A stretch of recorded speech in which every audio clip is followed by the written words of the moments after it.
नमस्ते, मी Deepali Mrs पोजवलच्या आणखीन एका छोट्याशा ब्लॉगमध्ये तुम्हा सगळ्यांचं खूप मनापासून स्वागत। तर आज खूप दिवसानंतर मी किचन क्लीन करायला काढलेलं आहे, त्यामुळे सगळा पसारा दिसतोय। आणि जी काय भांडी घासायची होती ती मी बेसिनमध्ये ठेवलेली आहेत आणि सगळा पसारा मी हॉलमध्ये नेऊन ठेवलेला। चला तर मग आता पटापट हे सगळं घासून पुसून घेते, मी सगळं क्लीन करून घेते। आता कसं एकदम चकाचक दिसतंय, खूप छान एकदम मस्त असं क्लीन केलंय।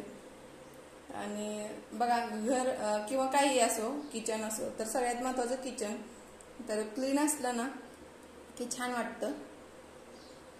आणि मला घाण अजिबात आवडत नाही, पण काय करणार, आधीमुळे थोडंसं इकडे तिकडे होतं। तर जवळजवळ मागच्या महिन्यात मी क्लीन केलंच नव्हतं, म्हणून मग म्हटलं की आज एकदम डीप क्लीन करावं।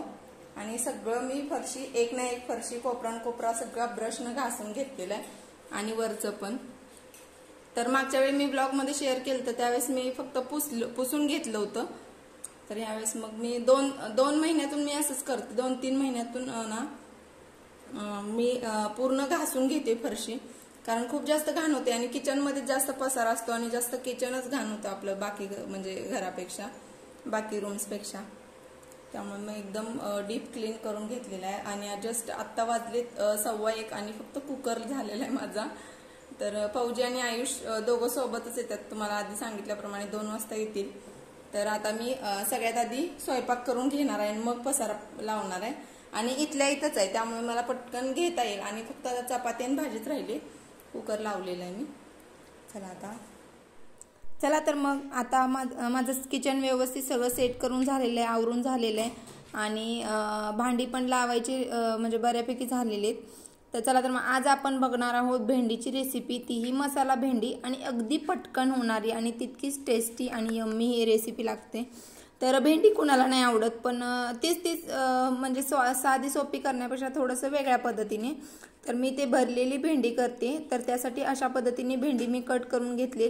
मोठ्या साईजची असेल तर 2 भाग करायचे, जर छोटी छोटी भेंडी असेल तर अशीच अख्खी फक्त त्याचा देठ आणि पुढचा भाग काढून 4 भाग करायचे, म्हणजे कट करायचे, जसं आपण मसाला वांग बनवण्यासाठी कट करतो तशाच पद्धतीने। तर इथे भेंडी कट करून झालेली आहे आणि त्याच्यानंतर मी एका पॅनमध्ये 2 चमचे तेल घातलेलं आहे। इथे मी सरसोचं तेल घातलेलं आहे आणि हाय फ्लेमवरतीच मी भेंडी शक्यतो बनवते, कारण मग जास्त वेळ भाजलं ना की मग चिकट होते, त्यामुळे मग हाय फ्लेमवर पटापट मी करते। तर तेल तापलेलं, त्याच्यानंतर 1 चमचा मी जिरं टाकलेलं आहे। आता जिरं थोडंसं तडतडलं की यामध्ये सगळी चिरलेली भेंडी मी अगोदर थोडीशी 1-2 मिनटं परतून घेते। तर अशा पद्धतीने मी सगळी भेंडी यामध्ये घातली आणि 2 मिनटं परतून घ्यायचं आहे। तर भेंडी बनवताना शक्यतो मीडियम हाय फ्लेमवरच बनवायची, लो फ्लेमवर बनवलं ना ती म्हणजे जास्त वेळ असं चिकट होण्याची शक्यता असते। त्यामुळे मग फक्त 2 मिनटं मी थोडीशी परतून घेते। आणि त्याच्यानंतर यामध्ये आता टाकायचं आहे आपल्याला बारीक चिरलेला कांदा, पूर्णपणे ऑप्शनल आहे, तुम्हाला आवडत असेल तर घाला। काही जणांना भेंडीमध्ये कांदा आवडत नाही, जसं की आमचा आयुष, पण भरलेल्या भेंडीमध्ये कांदा घालतात म्हणून मी घालते। तर खूप छान लागतं, भरलेली भेंडी आयुष आवडीने खातो, पण अशा म्हणजे साध्या भेंडीमध्ये कांदा त्याला आवडत नाही। तर इथे मी एकदम बारीक चिरून 1 कांदा घेतलेला आहे आणि तो मी यामध्ये घालते। आता कांदा आणि भेंडी 7 ते 8 मिनटं छान मीडियम टू हाय फ्लेमवर खरपूस भाजून घ्यायचं।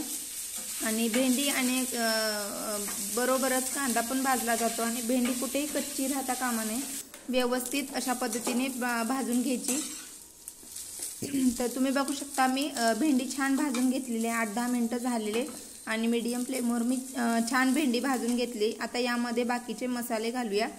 तर यामध्ये मी घालते अर्धा चमचा धने पावडर, अर्धा चमचा हळद, चवीपुरतं मीठ, 1 चमचा लाल तिखट, थोडीशी किंचित साखर आणि 2 ते 3 चमचे शेंगदाण्याचं कूट। मी सगळं एकदम सांगितलेले, तुम्ही यामध्ये काही ॲड करू शकता, एखादा गरम मसाला किंवा कोणताही मसाला घालू शकता, किंवा फक्त तिखट मीठ आणि शेंगदाण्याचं कूट घातलं तरीही चालेल।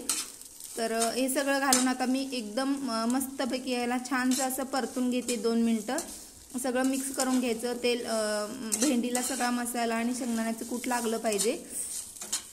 तर व्यवस्थित आता मी मिक्स करून घेते आणि याच्यानंतर वरून मी थोडीशी बारीक चिरलेली कोथिंबीर घालते। तर कोथिंबीर असेल तर घाला, नसेल तर नाही घातली तरी चालेल, कारण आपण धनिया पावडर घातलेलीच आहे। तर अशा पद्धतीने आपली मसाला भेंडी बनवून तयार आहे। गॅस बंद करते मी आणि काढून घेते। तर हा व्हिडिओ तुम्हाला कसा वाटला नक्की कमेंट करून सांगा। व्हिडिओ आवडला असेल प्लीज लाईक, शेअर, कमेंट आणि सबस्क्राईब करायला विसरू नका। Thanks for watching. पुन्हा भेटूया अशाच एका छानशा रेसिपी बरोबर। तेव्हापर्यंत सगळ्यांनी काळजी घ्या।